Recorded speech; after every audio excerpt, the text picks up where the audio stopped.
श्री सच्चिदानंद सद्गुरु साईनाथ महाराज की जय। साईं की आओ शरण, मत करना अभिमान, काया कल नहीं रहेगी, सत्य चिरंतन जान। जो इस जग में आया है वो एक दिन जाएगा भी जरूर। यही समझाने के लिए श्री साईं बाबा ने देह त्याग कर महासमाधि ली। अतः हमें स्वयं को श्री साईं को समर्पित कर ईश्वर नाम सिमरन करते हुए, नेक कर्म कमाते हुए जीवन पथ पर अग्रसर होना चाहिए। आदरणीय साईं भक्तों, आप सभी को हृदय की गहराइयों से सादर प्रणाम। आशा करते हैं कि ये नया वीडियो भी आपको अवश्य पसंद आएगा। पसंद आने पर वीडियो को लाइक कीजिएगा, ज्यादा से ज्यादा शेयर कीजिएगा, और यदि आप हमसे नए जुड़े हैं और आपने अभी तक हमारे चैनल को सब्सक्राइब नहीं किया है तो प्लीज अभी सब्सक्राइब कीजिएगा।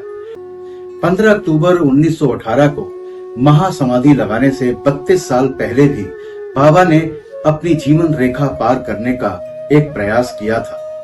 1886 में मार्गशीर्ष पूर्णिमा के दिन बाबा को तमा से अधिक पीड़ा हुई और इस व्याधि से छुटकारा पाने के लिए उन्होंने अपने प्राण ब्रह्मांड में चढ़ाकर समाधि लगाने का विचार किया। अतएव बाबा ने भक्त मलसापति से एक स्थान की ओर इंगित करते हुए कहा, तुम मेरे शरीर की 3 दिन तक रक्षा करना, और यदि मैं वापस लौट आया तो ठीक ही है, नहीं तो उस स्थान पर मेरी समाधि बना देना और 2 ध्वजाएं चिन्ह स्वरूप वहां फहरा देना। ऐसा कहकर बाबा रात में लगभग 10 बजे पृथ्वी पर लेट गए। उनका श्वासोच्छ्वास यानी सांस लेने की और छोड़ने की प्रक्रिया बंद हो गई और ऐसा दिखाई देने लगा कि जैसे उनके शरीर में प्राण ही ना हो। सभी लोग, जिनमें ग्रामवासी भी थे, वहां एकत्रित हुए और शरीर परीक्षण के पश्चात बाबा के शरीर को उनके द्वारा बताए हुए स्थान पर समाधिस्थ कर देने का निश्चय करने लगे। परंतु भक्त मलसापति ने उन्हें ऐसा करने से रोका और बाबा के शरीर को अपनी गोद में रखकर वे 3 दिन तक उसकी रक्षा करते रहे। 3 दिन व्यतीत होने पर रात को लगभग 3 बजे प्राण लौटने के चिन्ह दिखलाई देने लगे। श्वासोच्छ्वास पुनः चालू हो गया और उनके अंग प्रत्यंग हिलने लगे। उन्होंने नेत्र खोल दिए और करवट लेते हुए बाबा पुनः चेतना में आ गए। हिंदुओं में एक प्रथा प्रचलित है कि जब किसी मनुष्य का अंत काल निकट आ जाता है तो उसे धार्मिक ग्रंथ आदि पढ़कर सुनाए जाते हैं। महानिर्वाण के समय गीता, भागवत और अन्य ग्रंथों का पाठ किया जाता है। बाबा तो स्वयं अवतार थे, इसलिए उन्हें बाह्य साधनों की आवश्यकता नहीं थी, परंतु केवल दूसरों के समक्ष उदाहरण प्रस्तुत करने के हेतु ही उन्होंने इस प्रथा की उपेक्षा नहीं की। जब उन्हें विदित हो गया कि अब मैं शीघ्र ही इस नश्वर देह का त्याग कर दूंगा, तब उन्होंने श्री वजह को राम विजय प्रकरण सुनाने की आज्ञा दी। श्री वजह ने 1 सप्ताह प्रतिदिन पाठ सुनाया। तत्पश्चात ही बाबा ने उन्हें 8 प्रहर पाठ करने की आज्ञा दी। बाबा अब बिल्कुल शांत बैठ गए और आत्मस्थित होकर वे अंतिम क्षण की प्रतीक्षा करने लगे। 2-3 दिन पूर्व ही प्रातः काल से बाबा ने भिक्षाटन करना स्थगित कर दिया और वे द्वारका माई में ही बैठे रहने लगे। 28 सितंबर सन 1918 को बाबा को साधारण सा ज्वर आया। ये ज्वर 2-3 दिन तक रहा। इसके उपरांत ही बाबा ने भोजन करना बिल्कुल त्याग दिया। इससे उनका शरीर दिन प्रतिदिन क्षीण एवं दुर्बल होने लगा। 17 दिनों के पश्चात अर्थात 15 अक्टूबर सन 1918 को दोपहर 2:30 पर बाबा ने अपना शरीर त्याग दिया। इसके 2 वर्ष पूर्व ही बाबा ने अपने निर्माण के दिन का संकेत कर दिया था, परंतु उस समय कोई भी समझ नहीं सका। घटना इस प्रकार है। विजयादशमी के दिन जब लोग संध्या के समय सीमोल्लंघन से लौट रहे थे तो बाबा सहसा ही क्रोधित हो गए। सिर पर कपड़ा, कफनी और लंगोटी निकालकर उन्होंने उसके टुकड़े टुकड़े करके जलती हुई धूनी में फेंक दिए। बाबा के द्वारा आहुति प्राप्त कर धूनी दुगनी प्रज्वलित होकर चमकने लगी और उससे भी कहीं अधिक बाबा के मुखमंडल की कांति चमक रही थी। वे पूर्ण दिगंबर खड़े थे और उनकी आंखें अंगारे के समान चमक रही थी। उन्होंने आवेश में आकर उच्च स्वर में कहा, लोगों, आओ, यहां आओ। मुझे देखकर पूर्ण निश्चय कर लो कि मैं हिंदू हूं या मुसलमान। आओ। सभी भय से कांप रहे थे। किसी को भी उनके समीप जाने का साहस नहीं हो रहा था। कुछ समय बीतने के पश्चात उनके भक्त ठाकोजी शिंदे, जो महारोग से पीड़ित थे, साहस कर बाबा के समीप गए और किसी प्रकार उन्होंने उन्हें लंगोटी बांध दी और उनसे कहा कि बाबा, ये क्या बात है? देव, आज दशहरा सीमोल्लंघन का त्योहार है। तब उन्होंने जमीन पर सटका पटकते हुए कहा, ये मेरा सीमोल्लंघन है। लगभग 11 बजे तक भी बाबा का क्रोध शांत न हुआ और भक्तों को चावड़ी जुलूस निकलने में संदेह होने लगा। 1 घंटे के पश्चात वे अपनी सहज स्थिति में आ गए और सदा की भांति पोशाक पहनकर चावड़ी जुलूस में सम्मिलित हो गए। इस घटना द्वारा बाबा ने इंगित किया कि जीवन रेखा पार करने के लिए दशहरा ही उचित समय है, परंतु उस समय किसी को भी उसका असली अर्थ समझ में न आया। बाबा ने और भी अन्य संकेत किए जो यहाँ प्रस्तुत किए जा रहे हैं। कुछ समय के पश्चात रामचंद्र पाटिल बहुत बीमार हो गए। उन्हें बहुत कष्ट हो रहा था।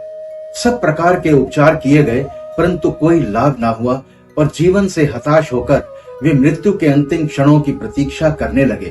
तब एक दिन मध्याह्न रात्रि के समय बाबा अनायास ही उनके सिरहाने प्रकट हुए। पाटिल उनके चरणों से लिपट कर कहने लगे कि मैंने अपने जीवन की समस्त आशाएं छोड़ दी हैं। अब कृपा कर मुझे इतना तो निश्चित बतलाइए कि मेरे प्राण अब कब निकलेंगे। दया सिंधु बाबा ने उनसे कहा, घबराओ नहीं, तुम्हारी हुंडी वापस ले ली गई है और तुम शीघ्र ही स्वस्थ हो जाओगे। मुझे तो केवल तात्या का भय है कि सन 1918 में विजयादशमी के दिन उसका देहांत हो जाएगा, किंतु ये भेद किसी से प्रकट न करना और न ही किसी को बतलाना, अन्यथा वो अधिक भयभीत हो जाएगा। रामचंद्र अब पूर्ण स्वस्थ हो गए, परंतु वे तात्या के जीवन के लिए निराश हुए। उन्हें ज्ञात था कि बाबा के शब्द कभी असत्य नहीं निकल सकते और 2 वर्ष के पश्चात ही तात्या इस संसार से विदा हो जाएगा। रामचंद्र ने शैया त्याग दी और वे चलने फिरने लगे। समय तेजी से व्यतीत होने लगा। शक 1840 का भाद्रपद समाप्त होकर अश्विन मास प्रारंभ होने ही वाला था कि बाबा के वचन पूर्णतः सत्य निकले। तात्या बीमार पड़ गए और उन्होंने चारपाई पकड़ ली। तात्या की स्थिति इतनी गंभीर हो गई कि वे अब बाबा के दर्शनों को जाने के लिए भी असमर्थ हो गए। इधर बाबा भी ज्वर से पीड़ित थे। तात्या का पूर्ण विश्वास बाबा पर था और बाबा का भगवान श्री हरि पर, जो उनके संरक्षक थे।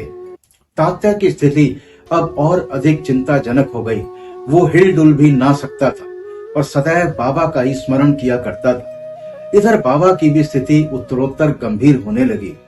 बाबा द्वारा बतलाया हुआ विजयादशमी का दिन भी निकट आ गया। तब रामचंद्र दादा और बाला शिंपी बहुत घबरा गए। उनके शरीर कांप रहे थे। पसीने की धाराएं प्रवाहित हो रही थी कि अब तात्या का अंतिम साथ है। जैसे ही विजयादशमी का दिन आया, तात्या की नाड़ी की गति मंद होने लगी और उसकी मृत्यु सन्निकट दिखलाई देने लगी। उसी समय एक विचित्र घटना घटी। तात्या की मृत्यु टल गई और उसके प्राण बच गए, परंतु उसके स्थान पर बाबा स्वयं प्रस्थान कर गए और ऐसा प्रतीत हुआ जैसे कि परस्पर हस्तांतरण हो गया हो। सभी लोग कहने लगे कि बाबा ने तात्या के लिए प्राण त्याग दिए। ऐसा बाबा ने क्यों किया, ये तो वे ही जाने, क्योंकि ये बात हमारी बुद्धि के बाहर की है।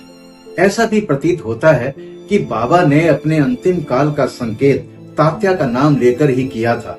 दूसरे दिन 16 अक्टूबर को प्रातःकाल बाबा ने दासगणु को पंढरपुर में स्वप्न दिया और उस सपने में बाबा दासगणु से कहने लगे, द्वारका माई मस्जिद अर्र करके गिर पड़ी है। शिरडी के प्राय सभी तेली तंबोली मुझे कष्ट देते थे, इसलिए मैंने अपना स्थान छोड़ दिया है। मैं तुम्हें ये सूचना देने आया हूं कि कृपया शीघ्र वहां जाकर मेरे शरीर पर हर तरह के फूल इकट्ठा कर चढ़ाओ। दासगणु को शिरडी से भी एक पत्र प्राप्त हुआ और वे अपने शिष्यों को साथ लेकर शिरडी आए तथा उन्होंने बाबा की समाधि के समक्ष अखंड कीर्तन और हरि नाम प्रारंभ कर दिया। उन्होंने स्वयं फूलों की माला गूंथी और ईश्वर का नाम लेकर समाधि पर चढ़ाई। बाबा के नाम पर एक बृहद भोज का भी आयोजन किया गया। विजयादशमी का दिन हिंदुओं को बहुत शुभ है और सीमोल्लंघन के लिए बाबा द्वारा इस दिन का चुना जाना सर्वथा उचित ही है। इसके कुछ दिन पूर्व से ही उन्हें अत्यंत पीड़ा हो रही थी, परंतु आंतरिक रूप में वे पूर्ण सजग थे।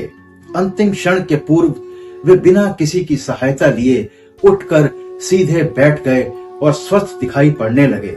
लोगों ने सोचा कि संकट टल गया और अब भय की कोई बात नहीं है तथा अब वे शीघ्र ही निरोग हो जाएंगे, परंतु वे तो जानते थे कि अब मैं शीघ्र ही विदा लेने वाला हूं और इसलिए उन्होंने लक्ष्मीबाई शिंदे को कुछ दान देने की इच्छा प्रकट की।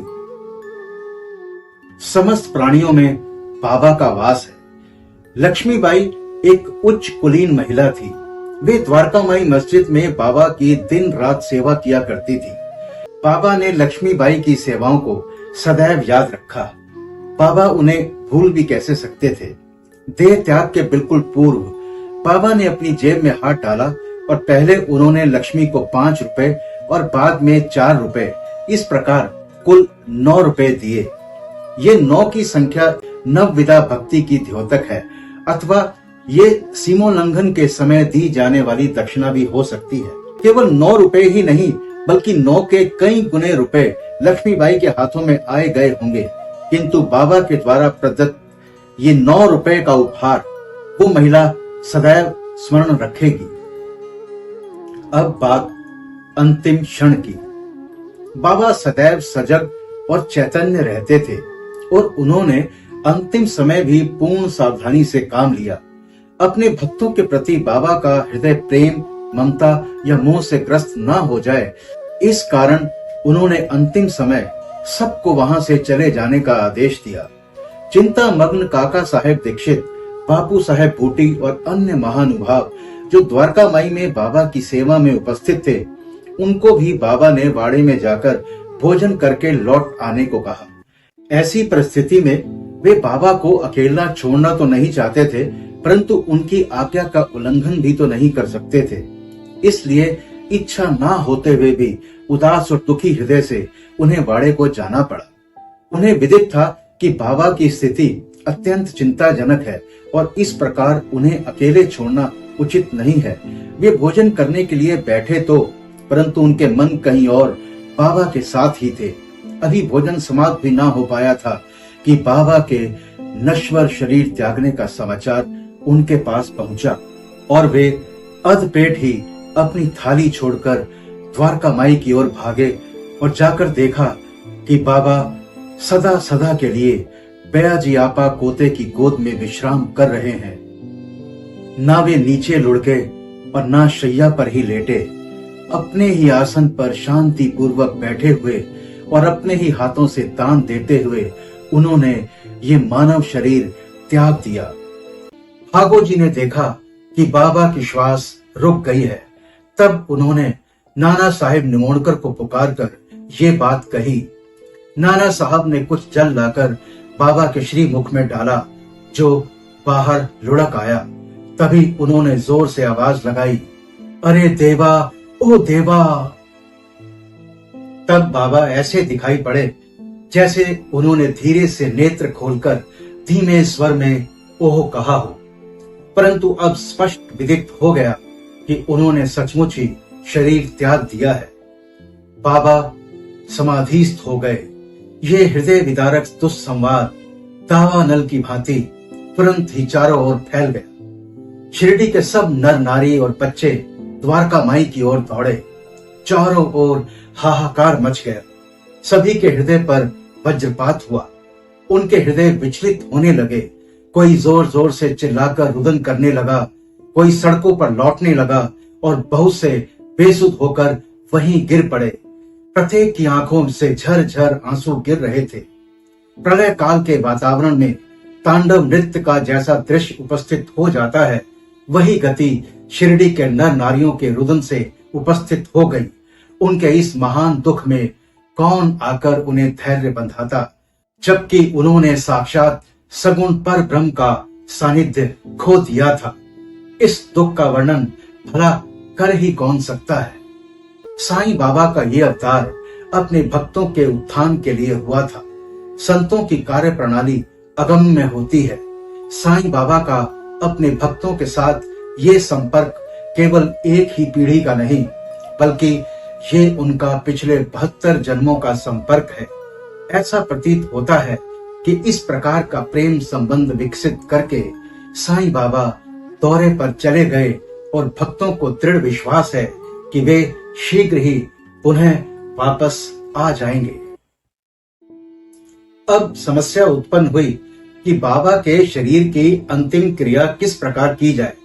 कुछ यमन लोग कहने लगे कि उनके शरीर को कब्रिस्तान में दफन कर उसके ऊपर एक मकबरा बना देना चाहिए।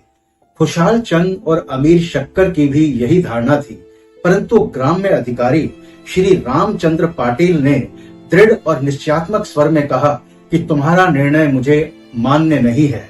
शरीर को वाड़े के अतिरिक्त अन्यत्र कहीं भी नहीं रखा जाएगा। इस प्रकार लोगों में मतभेद उत्पन्न हो गया और वो वाद विवाद 36 घंटों तक चलता रहा।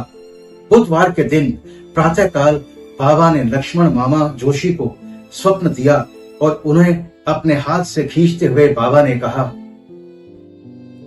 शीघ्र उठो, बापू साहेब समझता है कि मैं मृत हो गया हूं, इसलिए वो तो आएगा नहीं।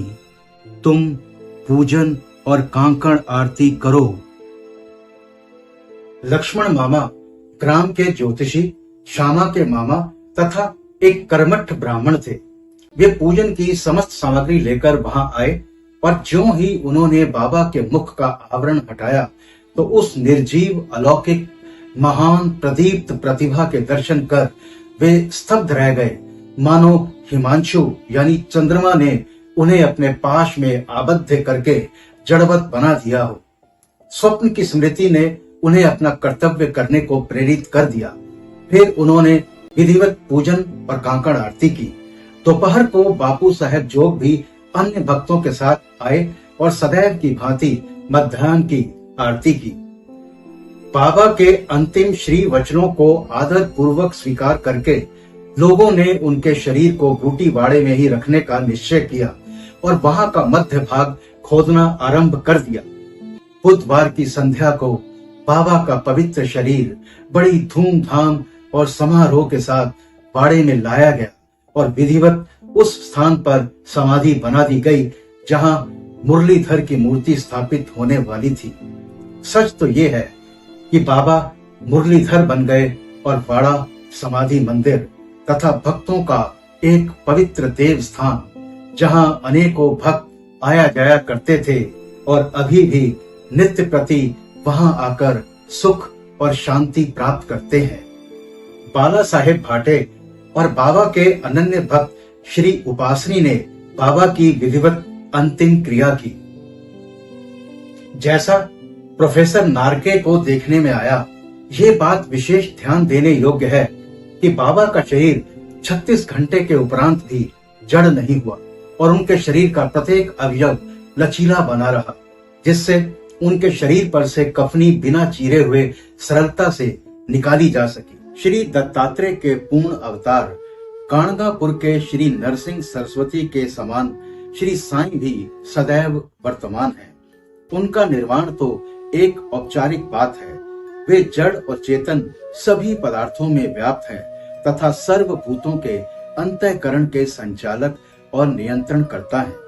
इसका अभी भी अनुभव किया जा सकता है और अनेकों के अनुभव में आ भी चुका है, जो अनन्य भाव से उनके शरणागत हो चुके हैं और जो पूर्ण अंतःकरण से उनके उपासक हैं। यद्यपि बाबा का स्वरूप अब देखने को नहीं मिल सकता है, फिर भी यदि हम शिरडी को जाएं, तो हमें वहां उनका जीवित सदृश चित्र द्वारका माई को शोभायमान करते हुए अब भी देखने में आएगा। ये चित्र बाबा के एक प्रसिद्ध भक्त कलाकार श्री श्याम राव जयकर ने बनाया था।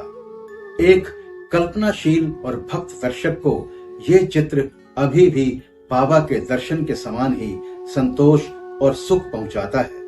बाबा अब देह में स्थित नहीं है, परंतु वे सर्वभूतों में व्याप्त हैं और भक्तों का कल्याण पूर्ववत ही कर रहे हैं, करते रहेंगे, जैसा कि वे सदेह रहकर किया करते थे। बाबा संतों के समान अमर हैं। दयानिधि कृपालु श्री साईं समर्थ ने द्वारका माई में अनेक बार निम्नलिखित सुधोपम वचन कहे थे। जो मुझे अत्यधिक प्रेम करता है, वो सदैव मेरा दर्शन पाता है। जो पूर्ण रूप से मेरी शरण में आ जाता है और सदा मेरा ही स्मरण करता है, अपने ऊपर उसका ये ऋण मैं उसे मुक्ति यानी आत्मोपलब्धि प्रदान करके चुका दूंगा। जो मेरा ही चिंतन करता है और मेरा प्रेम ही जिसकी भूख प्यास है और जो पहले मुझे अर्पित किए बिना कुछ भी नहीं खाता, मैं उसके अधीन हूँ। जो इस प्रकार मेरी शरण में आता है, वो मुझसे मिलकर उसी तरह एकाकार हो जाता है जिस तरह नदियां समुद्र से मिलकर तदाकार हो जाती हैं। अतएव महत्ता और अहंकार का सर्वथा परित्याग करके तुम्हें मेरे प्रति जो तुम्हारे हृदय में आसीन है, पूर्ण रूप से समर्पित हो जाना चाहिए। इसमें कोई संदेह नहीं कि अब बाबा का साकार स्वरूप लुप्त हो चुका है, परंतु उनका निराकार स्वरूप तो सदैव ही विद्यमान रहेगा। बाबा के भक्त आज भी उनकी मौजूदगी का एहसास करते हैं। उनके समाधिस्थ होने के पश्चात भी अनेक लीलाएं हो चुकी हैं और अभी भी देखने में आ रही हैं, जिनसे ये सिद्ध होता है कि बाबा अभी भी विद्यमान हैं और पूर्व की ही भांति अपने भक्तों को सहायता पहुंचाया करते हैं। उनके समाधिस्थ होने के उपरांत भी उनका प्रभाव पूर्ववत ही है। अपने जीवन काल में बाबा ने कई बार अपने भक्तों से कहा था, मुझ पर पूर्ण विश्वास रखो। यद्यपि मैं देह त्याग भी कर दूंगा, परंतु फिर भी मेरी अस्थियां आशा और विश्वास का संचार करती रहेंगी। केवल मैं ही नहीं, मेरी समाधि भी वार्तालाप करेगी, चलेगी, फिरेगी और उन्हें आशा का संदेश पहुंचाती रहेगी, जो अनन्य भाव से मेरे शरणागत होंगे। निराश न होना कि मैं तुमसे विदा हो जाऊंगा। तुम सदैव मेरी अस्थियों को भक्तों के कल्याणार्थ चिंतित पाओगे।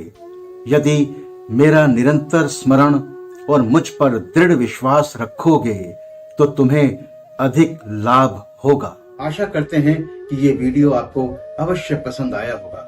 अगर ऐसा है तो वीडियो को लाइक कीजिएगा, ज्यादा से ज्यादा शेयर कीजिएगा, और यदि आप हमसे नए जुड़े हैं और आपने अभी तक हमारे चैनल को सब्सक्राइब नहीं किया है तो प्लीज अभी सब्सक्राइब कीजिएगा। मस्त रहिए, स्वस्थ रहिए, साईं नाम जपते रहिए, बाबा सबका भला करेंगे। ओम श्री साईनाथाय नमः। अनंत कोटि ब्रह्मांड नायक राजाधिराज योगी राज पर ब्रह्म श्री सच्चिदानंद सद्गुरु साईनाथ महाराज की जय।